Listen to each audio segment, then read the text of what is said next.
From Houston Texans Training Camp, it's Coors Light Houston Texans Training Camp. Powered by Geico on Pat Booker Road. By Encira. Find out more at Encira.com. And by Muscle Milk. 1250 ESPN San Antonio. Your home for the Houston Texans. 1250 ESPN San Antonio, live at Houston Texans training camp with the head coach Gary Kubiak joining us now on the Blitz. Coach, first off, deep in the training camp, kind of in that training camp grind, getting ready for preseason game number 2. How do you like how everything is looking at this point? I like our work. That's the most important thing. You stay focused on your work, try not to get too high, too low at this point of what's going on. And, we had a positive outing the other night, so feeling good about ourselves, but try to really humble ourselves and come back to training camp this week and push, and I think we've done a good job. This is the time of year when some of these young players, they separate themselves and they kind of flash. Which one has been the one that's been in your mind? We've had a few. I like the progress of our young quarterback, Case, how far he's come. We've got a good group of young running backs on the defensive side of the ball. We've got a corner, Bouye, who y'all saw him make a big play out here today. So we got some good things going on. We're going to have some guys help us out. But, the way the league's structured now, you've got to have that. You've got to have young players really step up and help your team quickly. Coach, and I look at this team and I look at you guys going out there. What's the hardest thing when you bring in a young player? The game has changed so much in college. How is it a challenge for a head coach when you evaluate a player and when you bring a guy in to tell him what you want them to do? I think the hardest thing now is that regardless, you're usually not going to have players for 8-10 years. It's just the way the business works. So how quick can you get them up to speed? How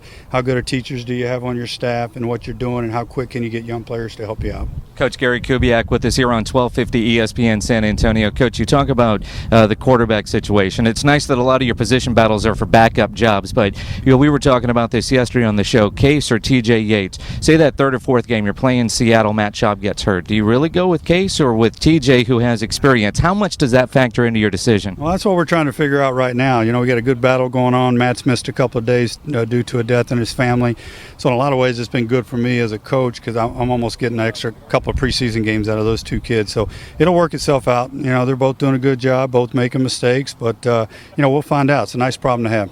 And you're talking about your defense, and you're talking about the young guys, and now your defense third year under Wade Phillips. What are you anticipating the pressure players? I guess when you, as an offensive-minded coach, you don't like those pressure guys, and where are they bringing that pressure with the lack of the sacks from the outside linebacker? Where do you think is that a concern this season? I think one of the concerns last year when we lost Cushing inside that, this as well as anybody in Wade's defense, when we lost Cush's activity inside, it hurt us on the edge, so people were able to turn and stuff and do those type of things. So I think getting Cush back helps Brooks and it helps Whitney. But, we got a good group. We're growing as far as guys that have been with Wade a few years. We're adding to our defense.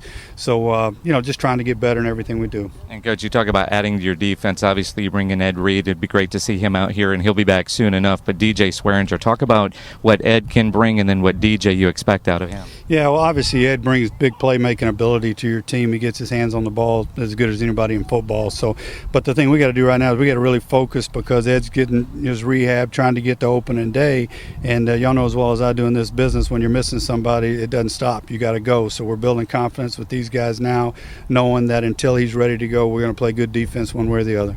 Coach, before we let you go, J.J. Watt, a phenomenal player, defense player of the year last year in the NFL. Could you tell us a little bit this player about him as a player and him comparing to any other players you've seen in the league in the past? I don't know that I've seen one like this in a while, so it's kind of fun. But what a great player, but what a tremendous person. He's a leader on our team. He's really taken over that role. He was a captain the second half of the season. This guy just loves to play. And the Texans should benefit from that for a long time. So keep him upright and keep him going. Now you talk about J.J. Watt and everything that he does. He was working on the jugs machine yesterday, catching balls with one hand. And he joked about trying to get in on the offense. Yeah, he wants to play on the goal line, We may do that, but it's not going to be anytime soon. Oh, come on, Coach. Good deal. Coach, appreciate it. Okay, guys. Thanks for coming out.